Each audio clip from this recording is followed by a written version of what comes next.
Hi, I'm Jack Waybor from Charleston, South Carolina with Great TV. Today we're going to make country gravy, and we're going to use one of our secret ingredients. And of course, you know at Great TV we love secret ingredients, and our secret ingredient today is Lea & Perrins Worcestershire sauce. This particular ingredient right here is to make your country gravy, give it that little bit of extra. I wonder what that really is in there that makes that taste so good. And it's really easy to make. Country gravy is one of those things that, man, I tell you what, you can have it on just about anything.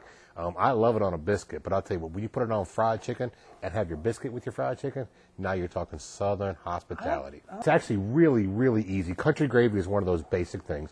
You have to have some sort of fat to get going with. So I take a half pound of bulk sausage and I put it in a frying pan and I start browning it off. Okay. And I don't brown it real fast. I like to keep the heat down a little bit because what I'm trying to do is render the fat out of the sausage so I can use the fat to make my roux.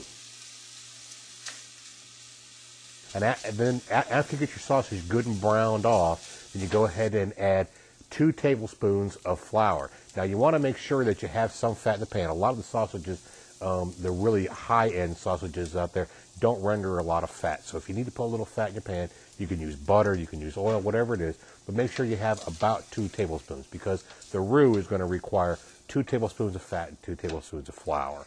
So you add your fat to the pan, and then you stir it all in and mix it all in real well so that you're actually cooking the roux. Now you want to cook your flour. If you don't cook your flour, you'll get a kind of a pasty flavor on your roux, and you don't want that to happen, so you're going to cook it out. After you get your roux all mixed up, you go ahead and add 1 3/4 cups of half and half and 1/4 cup of good, strong black coffee. That looks good. It does look good. Once you get you add it kind of slow because you don't want to drop the temperature of your pan too much. After you get it all mixed together, you add a little bit of chicken bouillon. I just take a whole bouillon cube and mash it all up and throw it on and sprinkle it on in there and mix it up real good.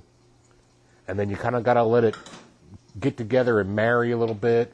It will thicken right up for you, but you got to cook it to get it to thicken. You got to get the gluten to break on the flour in the roux, and it'll come together. So as you're waiting for it to come together, you add a pinch of nutmeg.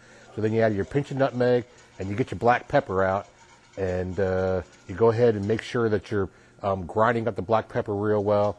Add your 1/4 teaspoon of Worcestershire sauce, and then go ahead and add your hot sauce, and just go ahead and let it simmer and simmer and simmer until it thickens up.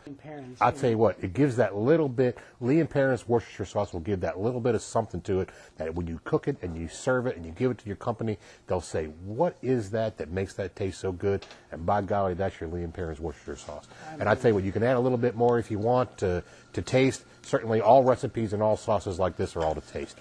Make sure when you put it all out there, you add your hot sauce to taste, you add your salt to taste.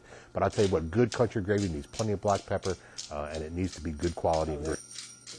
Enjoy it.